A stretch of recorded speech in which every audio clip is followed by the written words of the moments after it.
Hello नमस्कार, जय Hind. Class 12th bio का जो तीसरा चैप्टर है जनन स्वास्थ्य, इस चैप्टर की इम्पोर्टेंट टॉपिक है यौन संचारित रोग। यौन संचारित रोग को संक्षेप में एसटीडी कहा जाता है। एसटीडी का पूरा नाम होता है सेक्सुअली ट्रांसमिटेड डिजीज। आगे हम आपको डिटेल में पढ़ाएंगे। यह जो टॉपिक है आपके एग्ज़ाम की दृष्टि से यह टॉपिक इम्पॉर्टेंट है। यहाँ से प्रश्न एग्ज़ाम में ज़रूर पूछा जाता है। आप इस टॉपिक को तैयार कर लीजिए, हम पढ़ाने जा रहे हैं। अगर आप इस वीडियो को पूरा देख लेंगे तो यह जो टॉपिक है याद हो जाएगा।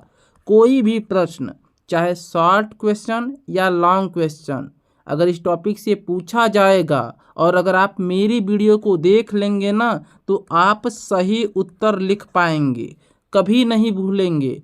एकदम सरल भाषा में पढ़ाने जा रहे हैं और आप इस टॉपिक के ऊपर 5 स्टार लगा लीजिए, क्योंकि यहाँ से प्रश्न आपके एग्ज़ाम में ज़रूर पूछा जाता है। शुरू करें।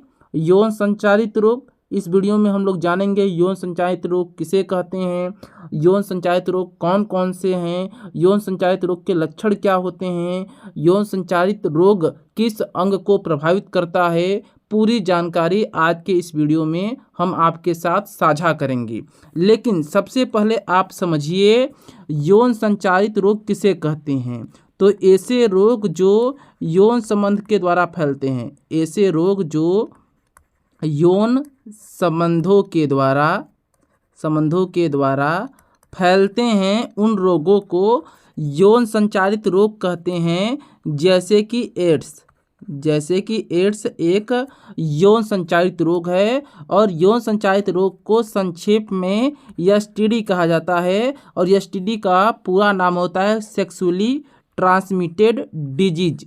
समझ में आ गया? यानी कि ऐसे रोग जो यौन संबंधों के द्वारा फैलते हैं, उन रोगों को एसटीडी कहा जाता है। इसे ही रतिज रोग कहते हैं, इसे ही साइलेंट डिजीज भी कहते हैं। ऐसे रोग जो यौन संबंधों के कारण फैलते हैं उन्हें यौन संचारित रोग अथवा रतिज या यौन रोग कहते हैं, या वे रोग जो यौन संबंधों के द्वारा फैलते हैं उन रोगों को रतिज या यौन रोग कहा जाता है। बहुत ही सरल भाषा में आप याद रख लीजिए कि ऐसे रोग जो यौन संबंधों के द्वारा फैलते हैं। ठीक है, ये निम्नलिखित प्रकार के होते हैं। मतलब कहने का अर्थ है कि ये जो यौन संचारित रोग हैं एसटीडी, ये कई प्रकार के होते हैं। जैसे पहला हो गया आपका एड्स, दूसरा आप नाम याद रखेंगे सुजाक भी क्या है, एक प्रकार का एसटीडी है। तीसरा आप नाम याद रखेंगे उपदंश। इन सभी रोगों के बारे में आगे हम पढ़ाएंगे। ठीक है। चौथा आप याद रखेंगे हर्पिस भी क्या है, एक प्रकार का यौन संचारित रोग है। ऐसे रोग जो यौन संबंधों के द्वारा फैलते हैं। ठीक है, चलिए आगे करके एक एक करके हम आपको सभी रोगों के बारे में जानकारी देते हैं। ठीक है, सबसे पहले इसे इरेज कर लेते हैं, फिर आपको जानकारी देते हैं। पहला जो यौन संचारित रोग है एड्स, तो आप जानते हैं एड्स एचआईवी के द्वारा होने वाला एक रोग है जो यौन संबंधों के द्वारा फैलता है। एचआईवी क्या है, एक विषाणु का नाम है। आप नाम याद रखेंगे, एचआईवी क्या है, एक वायरस का नाम है, एक विषाणु यानी कि वायरस का नाम है। ये जो एड्स रोग है ये एचआईवी वायरस के द्वारा होता है। एड्स रोग एक प्रकार का एसटीडी है और यह प्रतिरक्षा तंत्र को प्रभावित करता है। किसको? प्रतिरक्षा तंत्र को प्रभावित करता है। जब किसी भी व्यक्ति को एड्स रोग हो जाता है तो उसे बुखार आने लगता है, बुखार ठीक ही नहीं होता है, शरीर में कमजोरी आने लगती है, जो शरीर होता है एकदम कमज़ोर हो जाता है। पूरा प्रतिरक्षा तंत्र जब खराब हो जाएगा तो शरीर में अनेक प्रकार के रोग होने लगेंगे। यानी कि ये जो एड्स रोग है ये सबसे घातक एसटीडी होता है, सबसे घातक एसटीडी होता है एड्स जो कि वायरस द्वारा होता है, HIV वायरस के द्वारा, जो कि प्रतिरक्षा तंत्र को प्रभावित करता है। इसका लक्षण यही है कि शरीर में बीमारी होने लगती है। जब भी बीमारी होगी ना, ठीक ही नहीं होगी, मस्से बढ़ने लगते हैं। थोड़ी भी चोट लगेगी ना तो चोट जल्दी ठीक ही नहीं होगी। क्यों नहीं होगी? क्योंकि जो एड्स है वो प्रतिरक्षा तंत्र को एकदम कमज़ोर कर देता है। नोट कर लिया। अब आगे बढ़ते हैं। दूसरा जो आपका STD है, दूसरा STD है सुजाक। सुजाक भी एक प्रकार का STD है। यह जो सुजाक है ये जीवाणु द्वारा होता है। उस जीवाणु का नाम क्या है? उस जीवाणु का नाम है, आप याद रखेंगे, नाइसेरिया गोनेरियाई। नाम लिख दे रहा हूँ, नाइसेरिया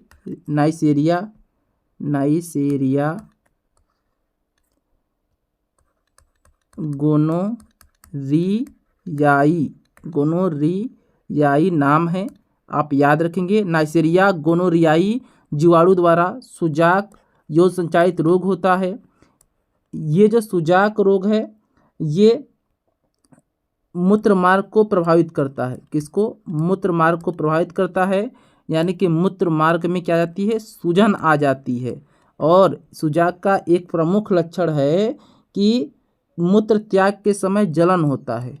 मूत्र त्याग के समय पीड़ा और जलन होने लगती है। मूत्र त्याग के समय जलन और पीड़ा होने लगती है।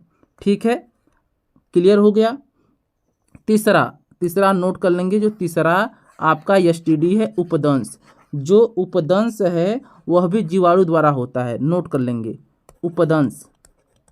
उपदंश जो STD है यह भी जीवाणु द्वारा होता है और उस जीवाणु का नाम है ट्रिपोनेमा पैलिडम।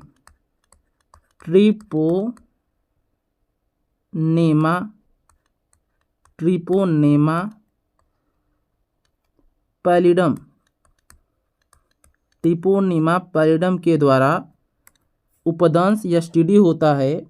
और यह जो STD है ये जनन अंग के अलावा जनन अंग के साथ साथ यकृत को प्रभावित करता है। हृदय को प्रभावित करता है, हृदय को कमज़ोर करता है, दिमाग को प्रभावित करता है और हड्डी को भी प्रभावित करता है।